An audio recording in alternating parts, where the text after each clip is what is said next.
Hola chicos, Ciencias Naturales 19.3.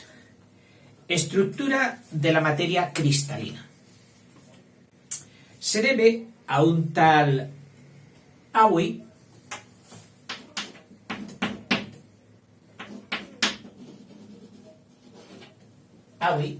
en el siglo XVIII, en 1770.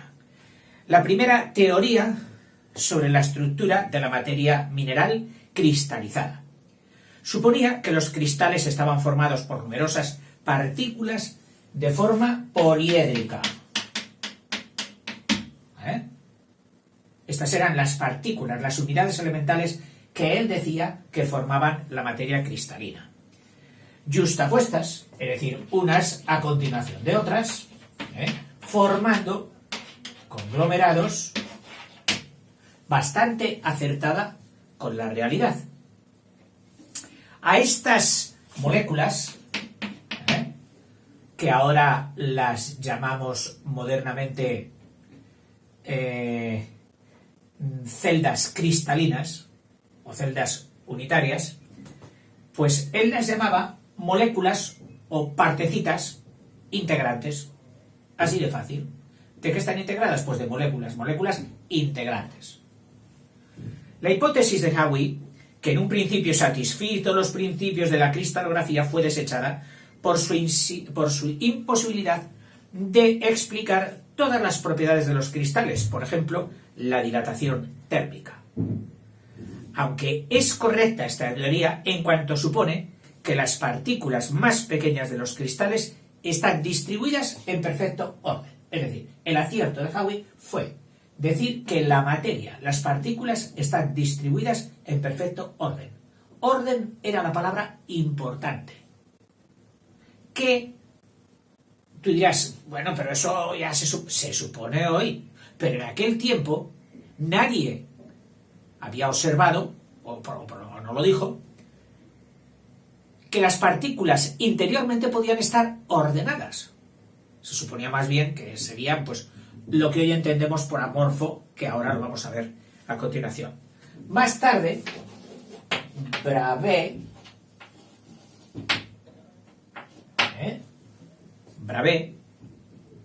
este ya 1948, que me recuerda mi fecha de nacimiento, emitió la teoría reticular.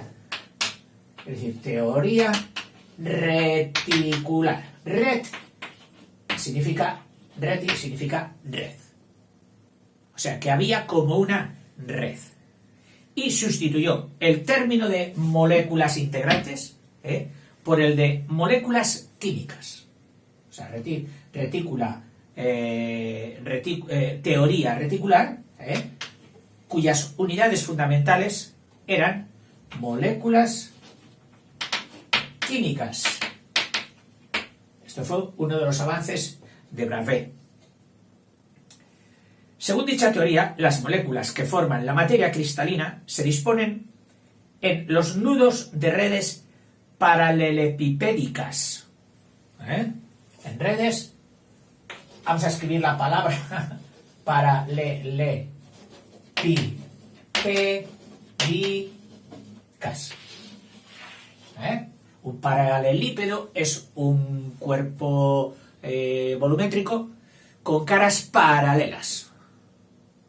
Entonces, él dijo que había unas redes a base de esas pequeñas celdas que eran paralelepípedos, exhibiendo una periodicidad tridimensional. Es decir, que en las tres dimensiones se observaba una periodicidad. Por aquí, una distancia, la misma distancia. Por aquí, otra distancia, puede ser igual que esta o distinta, pero a partir de ahí, la misma distancia. Y por aquí, pues lo mismo.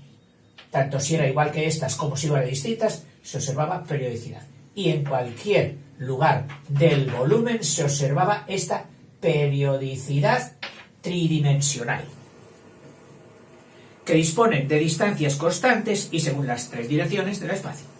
Quiere ello decir que si nos colocamos en cualquier punto de su estructura, en este punto, y avanzamos en cualquiera de los tres ejes, nos encontraremos con esa. Si avanzo en este sentido, me encontraré con este periodo. Si avanzo en este, me encontraré con este periodo. Y si avanzo en este, me encontraré con este periodo.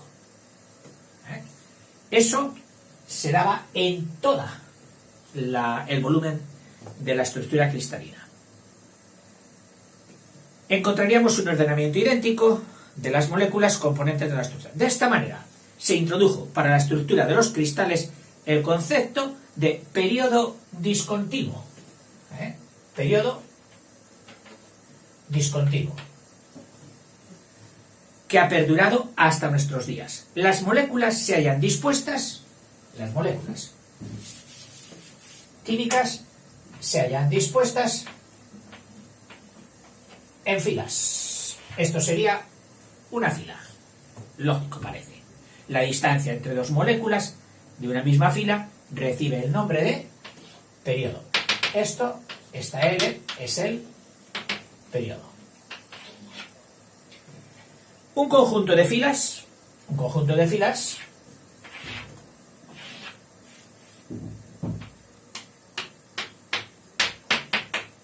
forman un plano reticular. Y los espacios geométricos de dicho plano, los espacios geométricos en este caso parece que son cuadrados, pero si llegan a ser filas que tuvieran los átomos o las moléculas así, pues entonces habrían sido triángulos, podrían haber sido hexágonos, podrían haber sido otros polígonos. Este plano se denomina malla. Tú piensas lo que es una malla. Es una red en su sentido plano, que utilizamos pues para separar algo, para que las pelotas no traspasen un campo de fútbol, etcétera, etcétera. Se denominan mallas. Pero, ojito, porque luego va a venir la palabra o el concepto de malla cristalina. O sea, que de momento hemos dicho que un plano formado por distintas filas es una malla. Y luego vendrá lo que es una malla cristalina. Esto tiene un sentido de ser una superficie, mientras que la malla cristalina tendrá superficie de ser, el concepto de ser un volumen, que va a venir ahora, que pueden ser triangulares, cuadradas, rectangulares, rómbicas y hexagonales, y parece que nada más. Curioso, curioso. O sea, que estos polígonos que quedan entre las distintas filas de una malla, o polígonos en los que quedan seccionado o separado, clasificado una malla, pueden ser triangulares de 3, cuadradas, es decir, con cuadrados regulares, rectangulares, rectángulos, rombos,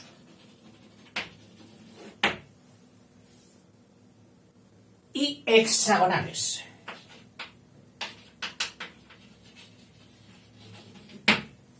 Hexagonales.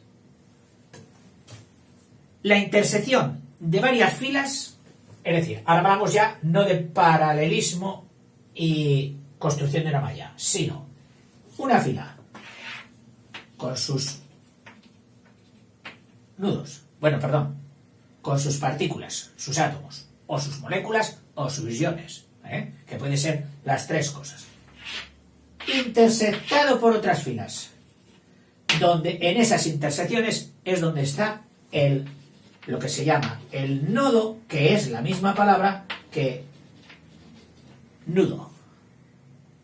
Posición en la que, según Bravais, se halla la partícula, la molécula. Molécula que vamos a ver que puede ser también, ya lo he dicho, o átomo o ion. La superposición espacial de numerosos, atento, un plano reticular. La superposición espacial, es decir, a este plano yo le superpongo otro por delante, y otro por aquí, y otro por aquí. Luego otro por aquí, otro por aquí, otro por aquí, otro plano. este conjunto de planos reticulares se llama retículo espacial. Retículo espacial. Lo más parecido a uno de nuestros edificios de las grandes ciudades, donde los forjados se van sucediendo paralelos y la tabiquería, como si fueran otros planos, va intersectando con ellos. Bueno, pues todo este bloque sería una figura que nos puede indicar lo que sería un retículo. Un retículo. Ya no una malla. Una malla sería solo un plano. Esto ya es un volumen de planos, que sería un retículo espacial. Porque ya ocupa un espacio, un volumen en 3 dimensiones. Una fila de retículo, una fila de retículo, por ejemplo esta fila es lo que denominaría una arista. Real o posible. Real si está en el extremo, o posible si cogiéramos esta. O esta. Un plano reticular, un plano del retículo a una cara real también o posible. Y el retículo todo entero espacial, pues ¿a qué? Pues al cristal entero. Dicho retículo espacial se forma por repetición múltiple del elemento paralelepípedo fundamental. Atento, imagínate que el mínimo espacio entre los planos es esto, por ejemplo, que hay aquí. Es decir, como el ladrillo con el que se podría hacer todo el retículo mediante únicamente agregar este paralelepípedo, muchas veces por aquí, en las 3 dimensiones. Este retículo, el mínimo, el más pequeño, es lo que llamamos malla cristalina.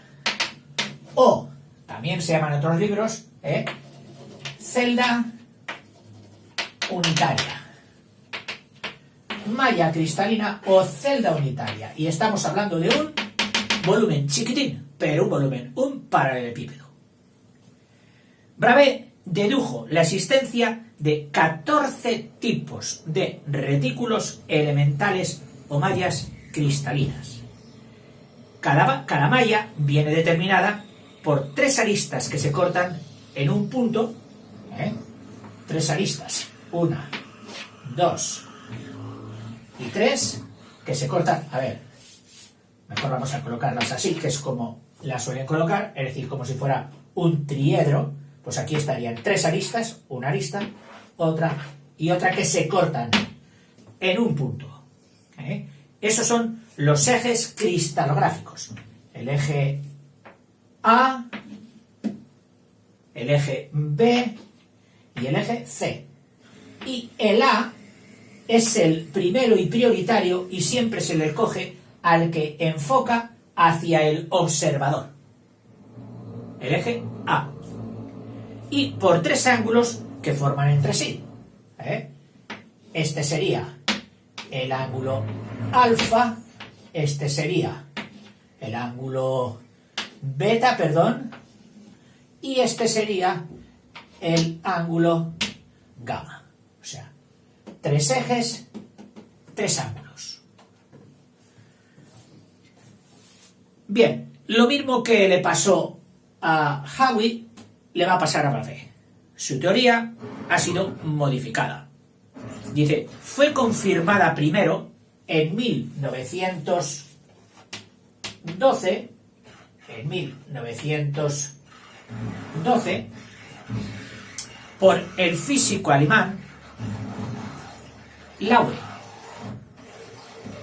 gracias a la aplicación de los rayos X.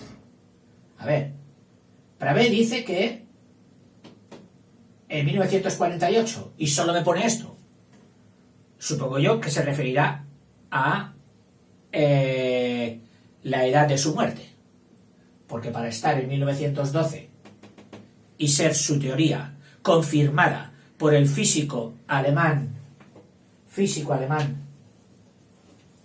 Laue, que utilizó los rayos X, aquellos rayos que penetraban en la materia, los rayos también llamados Röntgen, que no se pronuncia en alemán, pero bueno, con la salvedad de que mientras Bravais sostenía que en los nudos de las mallas, o en los vértices de la malla cristalina del paralelepípedo, solo había moléculas o grupos de moléculas, Laue con los rayos X dedujo todavía algo más pequeño todavía, más interior, más intrínseco, más pequeño. Es decir, si Bravais se había quedado en una estructura así, a base de moléculas en los vértices, con los rayos X, Laue dedujo que había todavía otros paralelepípedos más pequeñitos que componían a su vez y que estos ya no tenían solo moléculas, sino que tenían átomos y también iones. Entonces, hoy,